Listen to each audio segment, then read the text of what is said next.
kami dari kelompok 2 Sistem Informasi Manajemen akan membahas metode System Development Life Cycle. Adapun kelompok-kelompok yang akan saya sebutkan, saya sendiri yang bernama Ari Banjarnahor, yang kedua Erwin Agustawiono, dan yang ketiga Satria Aliandro Hasan.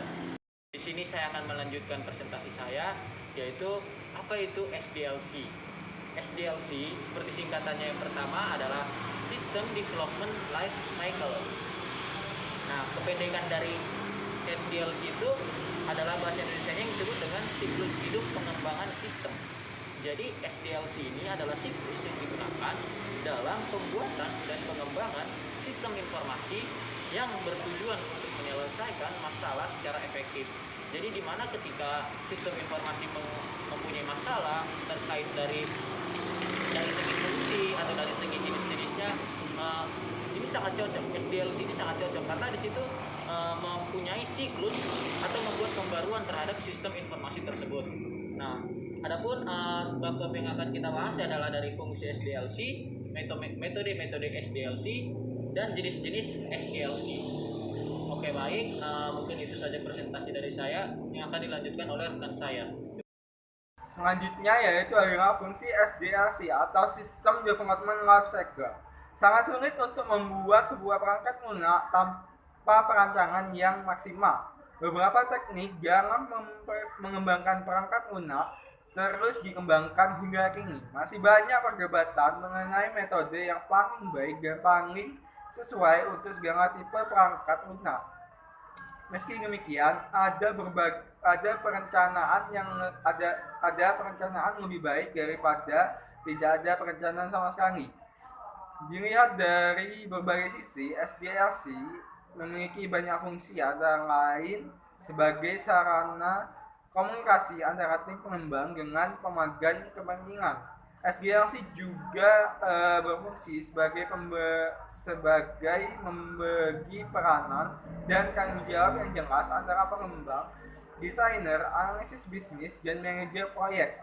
Fungsi lain dari SDLC adalah memberikan gambaran input dan output yang jelas dari satu tahap menuju tahap yang selanjutnya.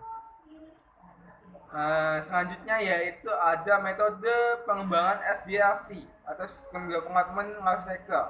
Yang pertama ada metode waterfall model.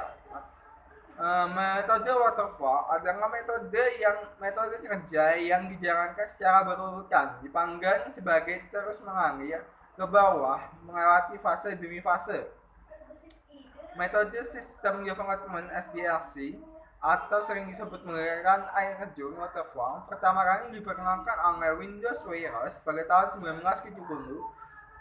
Waterfall merupakan model klasik yang sederhana dengan sistem yang linear output dari setiap tahap merupakan input bagi tahap berikutnya menurut Cristanto 2004. Model ini juga melibatkan penyelesaian suatu tahap secara lengkap sebelum melangkah ke tahap berikutnya. Ketika satu tahap selesai, langsung dilakukan evaluasi untuk memastikan apakah proyek berjalan sesuai dengan rencana dan layak diteruskan ke tahap berikutnya. Nah, kelebihan dari model waterfall ini, yang pertama, tahapan proses pengembangannya tetap atau pasti, mudah diaplikasikan dan prosesnya teratur.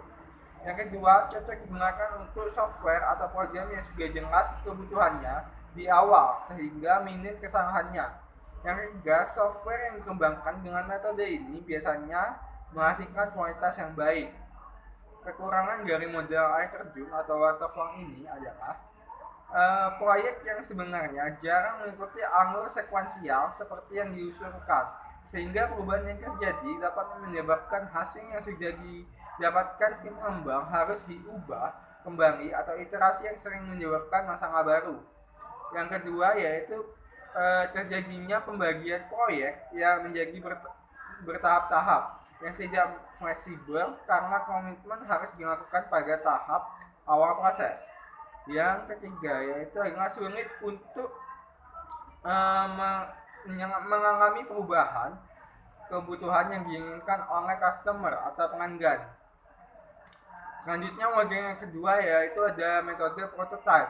Metode prototyping memungkinkan klien menemukan evaluasi sistem yang dirancang di awal oleh development dan mencobanya sebelum diimplementasikan. Metode prototype ini merupakan suatu paradigma baru dalam metode pengembangan perangkat lunak, di mana metode ini tidak hanya sekedar evolusi dalam dunia pengembangan perangkat lunak, tetapi juga merevolusi metode pengembangan perangkat lunak yang lama, yaitu sistem sekuensial yang bisa dikenal dengan nama SDLC atau Waterfall Development Model. Dalam model prototype dari perangkat lunak yang dihasilkan kemudian dipresentasikan kepada pelanggan, dan pelanggan tersebut diberikan kesempatan untuk memberikan masukan sehingga perangkat lunak yang dihasilkan nantinya betul-betul sesuai dengan keinginan dan kebutuhan pelanggan. Kelebihan model prototype yaitu pelanggan yang berpartisipasi aktif dalam mengembangkan sistem, sehingga hasil produk akan semakin mudah disesuaikan dengan keinginan yang dibutuhkan pelanggan. Yang kedua yaitu penentuan kebutuhan lebih mudah diwujudkan. Yang ketiga yaitu mempersingkat waktu pengembangan pada produk perangkat lunak. Kekurangannya yaitu adalah proses analisis dan perancangan terlalu singkat. Yang kedua biasanya kurang fleksibel dalam menghadapi perubahan. Yang ketiga yaitu ada metode Rapid Application Development. Adalah proses perangkat lunak inkremental yang menjalankan siklus pengembangan yang sangat singkat. Metode RAD adalah sebuah adaptasi kecepatan tinggi dari model konvensional. Kelebihan model RAD adalah lebih efektif dari pengembangan model waterfall atau sequential linear dalam menghasilkan sistem yang memenuhi kebutuhan langsung dari pelanggan. Yang kedua, cocok untuk proyek yang memerlukan waktu yang singkat. Yang ketiga, metode RAD mengikuti pengembangan sistem seperti pada umumnya, tetapi mempunyai kemampuan untuk menggunakan kembali komponen yang ada, sehingga pengembang tidak perlu membuatnya lagi dari awal, sehingga waktu pengembang menjadi lebih sedikit dan lebih singkat dan efisien. Yang terakhir yaitu kekurangan model RAD, yaitu yang pertama, model RAD menuntut pengembangan dan pelanggan memiliki komitmen di dalam aktivitas rapid fire-nya yang diperlukan untuk melengkapi sebuah sistem di dalam rangka waktu yang sangat diperpendek. Jika orang tersebut tidak ada proyek, RAD akan gagal. Yang kedua yaitu RAD tidak cocok digunakan untuk semua sistem yang mempunyai resiko rekrut yang tinggi. Yang ketiga, membutuhkan tenaga kerja yang banyak untuk menyelesaikan sebuah proyek dalam skala besar. Tidak bisa dipakai untuk TA. Yang terakhir, jika perubahan pengerjaan, maka harus membuat kontrak baru dengan pengembang dan pelanggan. Oke, perkenalkan terlebih dahulu, nama saya Satria Alian Rokasan, saya anggota dari kelompok 2 yang akan melanjutkan materi tentang SDLC atau System Development Lifecycle. Sebelumnya sudah dijelaskan oleh teman saya berkaitan dengan apa itu sistem dan beberapa fungsinya. Kalau di sini saya akan menjelaskan tentang tahapan SDLC atau System Development Lifecycle itu secara umum, tahapannya seperti apa, dan juga beberapa lanjutan model pengembangan sistem informasi yang tentunya kaitannya masih ada dalam SDLC. Untuk materi tahapan SDLC secara umum, di PowerPoint terdapat 6 poin utama ya, yaitu tentang planning, design, build, analisis, implementasi, dan maintenance. Dari 6 poin tersebut, udah ada beberapa hal yang bisa dibaca. Di sini saya akan lebih rincikan lagi menjadi 5 poin utama ataupun 5 tahapan SDLC utama secara umum. Untuk tahapan yang pertama itu berkaitan dengan requirement analisa ataupun analisa kebutuhan. Terus juga tahapan kedua itu tentang desain ataupun perancangan dan perencanaan. Terus juga tahapan ketiga ada implementasi, tahapan keempat itu tentang testing ataupun pengujian, dan tahapan kelima itu evolution ataupun evolution itu diartikan di dalamnya ada tahapan perubahan dan tahapan pemeliharaan. Oke, saya jelaskan secara singkat beberapa tahapan-tahapan. Yang pertama tahapan ke-1 yaitu tentang requirement analisa ataupun analisa kebutuhan. Di mana analisa kebutuhan ini biasanya akan menimbulkan dua pertanyaan utama, yaitu tentang what and why, di mana pertanyaan itu ditunjukkan untuk apa dan mengapa sistem itu dibutuhkan. Artinya, sebelum kita memulai untuk membangun suatu sistem informasi, kita juga harus tahu tentang sistem apa yang akan kita bangun dan atas dasar apa kebutuhan daripada sistem itu dibutuhkan, sehingga nantinya akan bisa menjawab mengapa sistem itu dibutuhkan dan dikembangkan. Yang merupakan tahapan yang sangat awal dalam tahapan 1 ini merupakan menjawab pertanyaan apa dan mengapa, di mana kita nantinya akan bisa mengetahui benarkah sistem itu dibutuhkan dan apakah sistem itu akan relevan, dan beberapa hal lain yang nantinya akan bisa terus dikembangkan. Apakah hal itu bisa menyelesaikan suatu masalah ataupun keresahan-keresahan baru yang nantinya muncul. Jadi pada singkatnya, analisa daripada suatu kebutuhan dalam suatu sistem informasi ini adalah suatu proses untuk mendapatkan baik itu informasi, spesifikasi, model dan jenis, maupun tentang perangkat lunak software aplikasi seperti apa yang cocok untuk dikembangkan oleh developer yang nantinya akan ditunjukkan oleh para penggunanya atau para user-usernya. Oke, tahapan yang kedua yaitu tentang desain ataupun perancangan sistem. Masuk ke tahapan ataupun langkah kedua ini yaitu tentang perancangan sistem, dikenal juga dengan desain sistem, yang mana memiliki arti sebagai penggambaran dan sketsa atau juga aturan dasar beberapa elemen yang masih terpisah yang nantinya akan dijadikan suatu kesatuan model dalam sistem informasi yang utuh, sehingga nantinya bisa dikembangkan lagi untuk diintegrasikan dan terkomputerisasi secara utuh. Dalam desain sendiri ada beberapa konsep, yaitu ada 3 konsep ya kalau nggak salah, yaitu tentang data flow, terus ada rancangan database, dan juga sketsa interface. Dalam data flow diagram itu akan menggambarkan aliran data yang ada dalam sistem yang akan dibuat nanti. Aliran datanya akan seperti apa, dari A ke B, dari B ke C, ataupun dari A ke Z itu akan seperti apa. Selanjutnya itu tentang rancangan database. Rancangan database di sini kaitannya dengan data yang ada, baik itu data yang dimiliki ataupun data yang akan disimpan. Akan di-maintenance seperti apa datanya dan akan digunakan untuk apa data-data yang ada.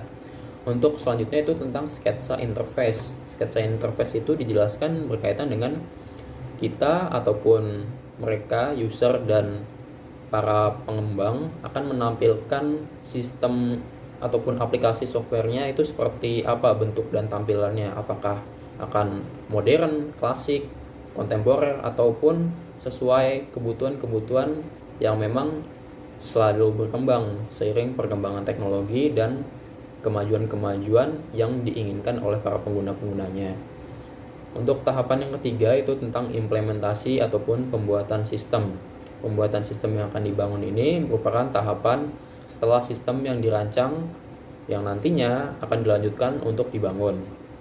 Biasanya akan dilakukan pada tahapan ketiga, yaitu tentang melakukan biasanya proses coding atau membuat sistem informasinya dengan berbagai cara pembuatannya, misalkan mulai dari script, daripada penulisan script, codingnya, dan beberapa hal yang kaitannya dengan coding tersebut. Dalam hal ini biasanya akan dilakukan oleh para programmer yang memang mereka sudah mengerti dengan bahasa komputer dan memang ahli dalam hal tersebut. Untuk tahapan keempat itu tentang testing ataupun pengujian sistem. Ketika sistem sudah dibuat, sudah menjadi prototipe dan sudah layak untuk diuji, maka masuk ke tahapan keempat yaitu tentang pengujian sistem. Pengujian sistem ini digunakan untuk melakukan pengujian suatu program ataupun perangkat lunak yang sudah dibuat, yang telah dibangun dan dikembangkan ke dalam sistem yang secara lengkap dan terintegrasi. Dalam testing ataupun pengujian sistem ini mencakup beberapa tahapan ya, misalkan dari pengujian kualitas softwarenya itu seperti apa, apakah kualitas softwarenya ini memenuhi syarat untuk masuk ke dalam beberapa sistem komputer, misalkan masuk ke Windows 7, Windows 8, Windows 9, Windows 10 ataupun Windows baru itu Windows 11, atau ke sistem lain seperti macOS dan berbagai sistem lain. Terus ada juga tahapan itu pengujian pengguna, di mana pengujian pengguna di sini dimaksudkan ketika sistem yang sudah dibuat dengan berbagai hal dan interface yang nantinya final itu dijelaskan dan diberikan ke para usernya. Apakah usernya itu sudah dapat mengerti ataupun mereka bisa merekomendasikan bahwa aplikasi tersebut ataupun software tersebut itu easy to use dan bisa dilihat secara mudah, maka daripada hal tersebut bisa dijadikan acuan bahwa pengujian pengguna itu lulus. Terus juga ada pengujian tentang ketahanan dan keamanan. Banyak daripada sistem informasi itu membutuhkan suatu ketahanan, baik itu dari virus ataupun dari berbagai serangan-serangan yang memang akan merugikan hal-hal tersebut. Keamanan di sini itu berkaitan dengan database. Database yang ada dalam suatu sistem itu merupakan aset yang sangat-sangat penting, baik itu para usernya ataupun memang para penggunanya yang sangat mendambakan bahwa data yang ada itu tidak dapat dienkripsi oleh para pihak-pihak yang tidak berwenang, sehingga kita sebagai pengembang ataupun yang memberikan aplikasi itu bisa untuk melakukan uji ketahanan dan keamanan untuk menimbulkan rasa aman para penggunanya. Ketika sistem 3 tahapan ini sudah diuji dan memang sudah selesai, maka kebutuhan akan sistem dan softwarenya ini bisa digunakan dan dijalankan untuk secara komersil ya, ataupun diberikan kepada para user-usernya. Selanjutnya itu tentang tahapan kelima, yaitu berkaitan dengan evolution, di mana evolution itu adalah tahapan untuk pemeliharaan ataupun maintenance dan juga tahapan untuk perubahan. Dalam tahapan kelima ini adalah tahap operasional sistem, di mana pada kegiatan operasi ini dibutuhkan pemeliharaan dan penjagaan suatu sistem. Dalam selanjutnya masuk ke dalam proses tahapan evolusi, di mana tahapan evolusi ini tidak langsung ketika kita membuat sistem ataupun sistem itu dibuat tiba-tiba langsung melakukan evolusi, tidak. Tahapan evolusi di sini diartikan sebagai kemampuan suatu sistem untuk melakukan perubahan, di mana suatu sistem ini dibuat atas dasar pertanyaan yang memang sudah jelas untuk tujuan penyelesaian masalahnya dan tetap akan bisa dikembangkan ketika sistem tersebut sudah menyelesaikan masalah yang ada, sehingga kita yang mengembangkan ataupun sistem yang sudah dikembangkan itu ada akan terus bisa berjalan seiring perubahan pihak manajemen, perubahan teknologi ataupun para perubahan pengguna yang ada, sehingga sistem yang ada tidak hanya dibangun dan menghabiskan biaya, baik itu biaya secara finansial ataupun biaya perorangan yang memang membutuhkan waktu yang sangat lama, tapi bisa juga menjadi sistem yang memang terintegrasi secara menyeluruh dan bisa beradaptasi secara terus-menerus untuk menjadi lebih baik. Nah, itu tadi dari beberapa tahapan yang ada di dalam SDLC secara sederhana, di mana tahapan SDLC sendiri itu masih banyak ya, baik itu hal-hal lain yang memang masih dalam tahapan 1, misalkan dalam tahapan 1 itu tentang analisa kebutuhan, di situ masih ada beberapa cabang-cabangnya lagi. Oke. Karena saya bisa sederhanakan seperti itu, maka kita bisa lanjut ke materi selanjutnya, yaitu berkaitan dengan masuk ke dalam model pengembangan sistem informasi. Diartikan sebagai masuk karena memang pengembangan sistem informasi yang ada itu terintegrasi dalam sistem development lifecycle. Pada tahapan ini atau pengembangan sistem itu diberikan 3 model ya. Kalau di PowerPoint gitu kita bisa lihat ada 3 model berkaitan dengan pengembangan SDLC. Yang pertama ada model Agile, terus ada Fountain, terus ada model Synchronize and Stabilize. Oke, saya jelaskan satu-satu ya. Berkaitan dengan model Agile, ini merupakan suatu software development yang memang metodologinya itu mengembangkan software dan didasarkan pada proses pengerjaan yang dilakukan secara berulang, di mana aturan dan solusinya itu sudah dilakukan kesepakatan dan mungkin dilakukan juga kolaborasi antar tim yang pastinya sudah terstruktur dan terorganisir. Untuk Agile Development sendiri merupakan model pengembangan perangkat lunak yang bisa dilakukan dalam jangka pendek ya. Kemudian membutuhkan juga beberapa adaptasi yang memang dibutuhkan dalam waktu yang sangat cepat dalam mengatasi setiap perubahan yang ada. Nilai terpenting daripada model Agile ini ataupun Agile Development ini adalah memungkinkan suatu tim untuk bisa mengambil keputusan secara cepat dan tentunya secara berkualitas ya, dengan prediksi-prediksi yang baik serta memiliki potensi yang baik dalam menangani suatu perubahan. Untuk proses pengembangan Agile sendiri itu mengacu pada konsep daripada Agile Manifesto, di mana konsep tersebut dikembangkan oleh kurang lebih 14 tokoh terkenal dalam industri software lah. Untuk jenis-jenis development daripada Agile Development sendiri ada beberapa. Yang pertama itu ada Adaptive Software Development atau disingkat dengan ASD, terus ada Agile Modeling atau AM, terus ada yang ketiga itu ada Crystal, terus keempat ada Dynamic System Development Method atau disingkat dengan DSDM, terus ada Extreme Programming ataupun XP, itu biasanya terkenal ya dalam programmer. Terus juga ada Feature Driven Development atau FDD, dan Rational Unified Process dan Scrum Methodology. Untuk metode Agile yang biasanya sering digunakan dalam Adaptive Software Development ataupun pengembangan development itu biasanya ASD ataupun Adaptive Software Development. Terus juga ada DSDM atau dikenal juga dengan Dynamic System Development Method kalau nggak salah, dan juga XP ataupun Extreme Programming. Nah, daripada metode-metode yang ada itu beberapa metode yang memang mungkin paling dikenal dalam penggunaan Agile Development. Selanjutnya itu tentang kelebihan Agile Development dan kekurangannya tentunya. Kelebihannya itu apa sih? Kelebihan daripada Agile Development sendiri adalah proses pengembangan perangkat lunak itu membutuhkan waktu yang relatif cepat dan tidak membutuhkan resources yang sangat besar ya. Jadi perubahan-perubahannya itu juga dapat ditangani dengan cepat sesuai dengan kebutuhan daripada penggunanya, klien ataupun user-user yang memang menggunakan sistem tersebut. Terus kekurangannya apa? Kekurangan Agile System Development adalah mungkin tidak cocok apabila dikerjakan oleh tim yang memang tidak memiliki komitmen untuk menyelesaikan proyeknya secara bersama-sama, dan juga tidak akan cocok dan kurang tepat apabila dikerjakan dengan jumlah skala tim yang besar. Dan mungkin kekurangan selanjutnya itu tentang kaitannya pengembangan yang selalu siap karena memang membutuhkan waktu-waktu yang sangat cepat. Oke, lanjut ke model selanjutnya. Di situ ada model fountain ya. Untuk model fountain sendiri merupakan suatu perbaikan ataupun tahapan lanjutan berkaitan dengan model waterfall yang tadi sudah jelaskan beberapa kekurangan dan kelebihannya oleh Erwin, di mana langkah-langkah dan urutan prosedurnya itu masih sama dengan waterfall model. Tapi dalam model fountain ini para pengembang itu bisa mendahulukan langkah-langkah yang ada di dalam model waterfall itu bisa dilewati.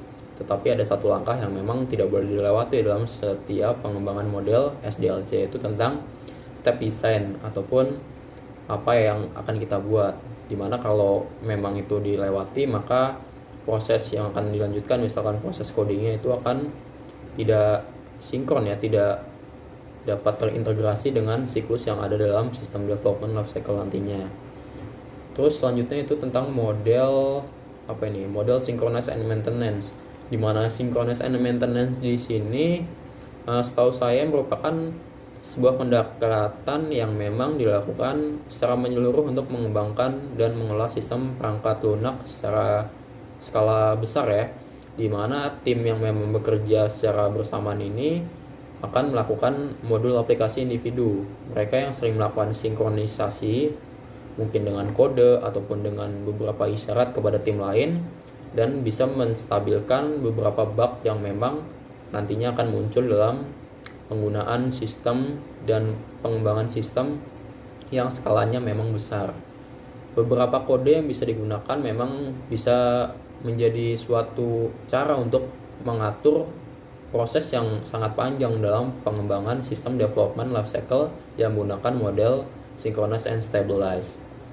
Karena memang menggunakan seluruh resources yang banyak dan membutuhkan waktu yang cukup lama, maka ada beberapa kelebihan dan keuntungan yang kita dapatkan ketika pengguna ataupun pengembang menggunakan model synchronous and stabilized untuk membuat sistem informasi yang terintegrasi.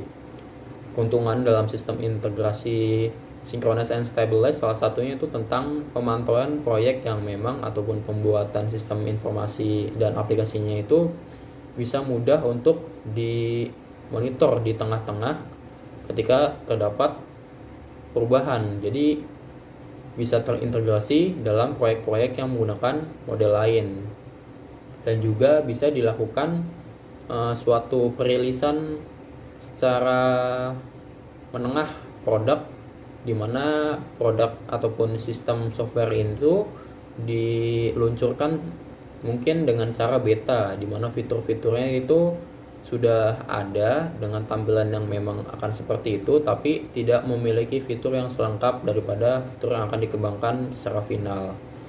Adapun kekurangan-kekurangan daripada model synchronous and stabilized itu tentang tim pengujian yang dilakukan independen, di mana perlu berada di satu tempat yang memang hal itu akan membantu mereka untuk dapat terorganisir dan melakukan komunikasi secara cepat. Terus juga ada kekurangan berkaitan dengan dokumen spesifikasi yang akan merincikan kesediaan akan sistem itu untuk dirilis, kapan sistem itu bisa dirilis, karena memang proyeknya itu besar dan membutuhkan waktu yang lama.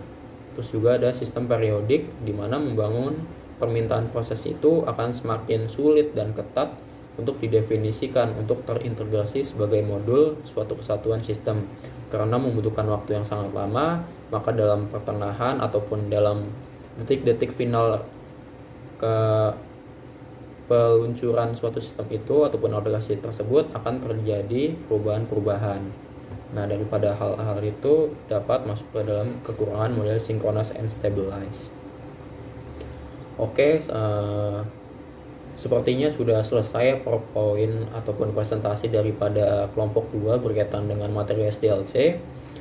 Saya selaku perwakilan daripada kelompok 2 mengucapkan terima kasih atas perhatian-perhatian kalian yang memang sudah memperhatikan tentang materi dan informasi yang kita sampaikan. Dan saya perwakilan dari kelompok 2 juga mengucapkan mohon maaf apabila memang terdapat kesalahan-kesalahan teknis dan beberapa penjelasan yang memang tidak dapat diterima secara utuh, karena memang ya seperti itu. Oke, saya rasa cukup ya. Terima kasih. Wassalamualaikum warahmatullahi wabarakatuh.